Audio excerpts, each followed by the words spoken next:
എറണാകുളം ജില്ലയിലെ മട്ടാഞ്ചേരിയിലുള്ള പുരാതനമായ യഹൂദ ആരാധനാ കേന്ദ്രമാണ് മട്ടാഞ്ചേരി ജൂതപ്പള്ളി എന്നറിയപ്പെടുന്നത്. മലബാർ യഹൂദരാണ് 1567 ഈ സിനഗോഗ് പണി കഴിപ്പിച്ചത്. യഹൂദ മതത്തിൽ വിശ്വസിക്കുന്നവരുടെ ആരാധനാലയത്തിന് പറയുന്ന പേരാണ് ജൂതപ്പള്ളി അഥവാ സിനഗോഗ് എന്നത്. യഹൂദരുടെ ആരാധനാലയങ്ങൾ എന്നതിന് പുറമെ മതബോധനത്തിൻ്റെയും സാമൂഹിക ജീവിതത്തിൻ്റെയും കേന്ദ്രം എന്ന നിലയിലും പ്രാധാന്യമുള്ള സ്ഥാപനങ്ങളാണ് സിനഗോഗുകൾ. നീതിന്യായ കോടതികളുടെയും നഗരസഭകളുടെയും ചുമതലകളും യഹൂദ സമൂഹങ്ങളിൽ അവ ചിലപ്പോൾ നിർവഹിക്കാറുണ്ട്. യാഥാസ്ഥിതികതയെ യഹൂദർ ഇവയെ പരാമർശിക്കുന്നത് യൂറോപ്യൻ യഹൂദതയിൽ പ്രചാരമുള്ള യദ്ദിഷ് ഭാഷയിലെ ശൂൽ എന്ന വാക്കുപയോഗിച്ചാണ്. അമേരിക്കയിലെ യഹൂദർ ഈ സ്ഥാപനങ്ങളെ ക്ഷേത്രങ്ങൾ അഥവാ ടെമ്പിൾസ് എന്നും വിളിക്കാറുണ്ട്. ഒരു സിനഗോഗിലെ അംഗബലം പൂർത്തിയാകാൻ ചുരുങ്ങിയത് പ്രായപൂർത്തിയായ 10 പുരുഷന്മാരെങ്കിലും വേണം. ഇതിൽ കുറഞ്ഞ ആളെണ്ണത്തിൽ സാമൂഹ്യ ആരാധന അനുവദിക്കപ്പെട്ടിരുന്നില്ല. പുരോഹിതഗണത്തിൻ്റെ മേൽനോട്ടത്തിലുള്ള ആഹൂതികൾക്ക് പകരം പ്രാർത്ഥന, പഠനം, ഉദ്ബോധനം എന്നിവയെ ദൈവസേവനത്തിനുള്ള മാർഗങ്ങളാക്കിയ പുത്തൻ യഹൂദതയെ സൂചിപ്പിച്ച വിപ്ലവകരമായ സംഭവമായിരുന്നു സിനഗോഗുകളുടെ ആവിർഭാവം. യെരുശലേമിലെ ദേവാലയത്തിന് കൽപ്പിക്കപ്പെട്ടിരുന്ന അതുല്യമായ സ്ഥാനം പരിഗണിക്കുമ്പോൾ ആരാധനയ്ക്കായി യെരുശലേമിലെത്താൻ നിവൃത്തിയില്ലാതിരുന്ന പ്രാചീനകാലത്തെ ജൂതപ്രവാസികൾക്കിടയിലും തുടർന്ന് AD 70 യെരുശലേം ദേവാലയത്തിൻ്റെ നാശത്തിന് ശേഷം പലസ്തീനിൽ തന്നെയും സിനഗോഗുകൾ രൂപീകരിക്കപ്പെട്ടിരിക്കാം എന്ന് കരുതാം.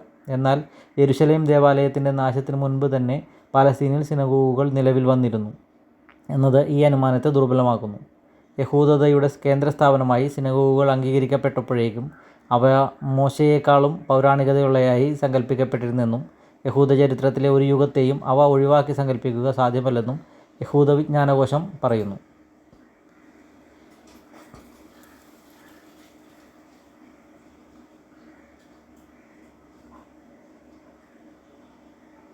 കോമൺവെൽത്ത് രാജ്യങ്ങളിൽ തന്നെ ഏറ്റവും പഴയ സിനഗോഗാണ് മട്ടാഞ്ചേരി ജൂതപ്പള്ളി എന്നറിയപ്പെടുന്നത്. ഇന്ത്യയിലെ ആദ്യത്തെ ജൂതപ്പള്ളി സ്ഥാപിച്ചത് AD 4-ാം നൂറ്റാണ്ടിൽ കൊടുങ്ങല്ലൂരിലായിരുന്നു. ആ കാലഘട്ടത്തിൽ ജൂതന്മാർ തെക്കേ ഇന്ത്യൻ മേഖലയിലെ കേരളത്തിൽ മലബാർ തീരത്തെ ഉടനീളം വാണിജ്യരംഗത്ത് നല്ലൊരു സ്ഥാനം വഹിച്ചിരുന്നു. AD 14-ാം നൂറ്റാണ്ടിൽ അവർ കൊച്ചിയിലേക്ക് മാറി താമസിക്കുകയും അവിടെ ഒരു പുതിയ സിനഗോഗ് പണിയുകയും ചെയ്തിട്ടുണ്ട്.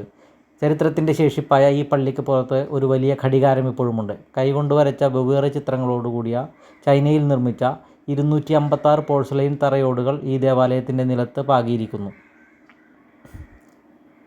1000-ാം ആണ്ടിലെ ഭാസ്കര രവിവർമ്മൻ്റെ ചെപ്പേടും 1805-ൽ തിരുവിതാംകൂർ രാജാവ് സംഭാവന ചെയ്ത പൊൻകിരീടവും ഇവിടെയുണ്ട്. ബ്രിട്ടീഷ് റെസിഡൻ്റായിരുന്ന കേണൽ മെക്കാളെ സമർപ്പിച്ച ഏതാനും വെള്ളി വിളക്കുകളാണ് ഇവിടെയുള്ള മറ്റ് ആകർഷണങ്ങൾ. ഇസ്രായേൽ പതാകയിൽ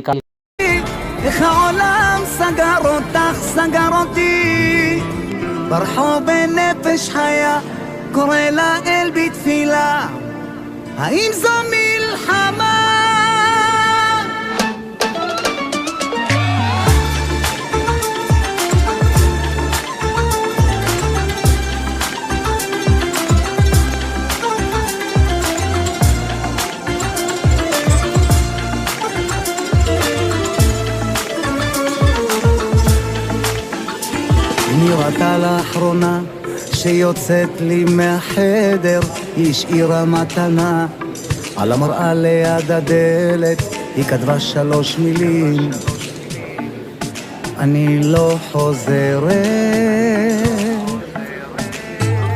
תראי אותי פה מבולבל, אני אוהב, אני שונא אותך וכמה זה חבל, בלי העיניים היפות שלך מרגיש חסר משקל, מקולקל כמו סיגריה בגשם. למה רק תראי איך העולם סגר אותך, סגר אותי, ברחוב בנפש חיה קורא לאל בתפילה, האם זו מלחמה?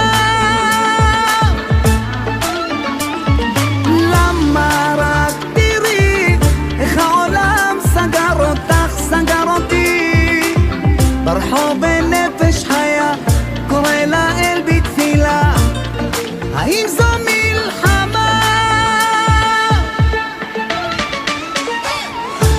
بحبك أوي أوي يا حبيبتي والله مشتاق لك كتير يا قلبي يا عيوني طيب ليش انت تروحي مني انت يا قلبي انت حياتي حبيبتي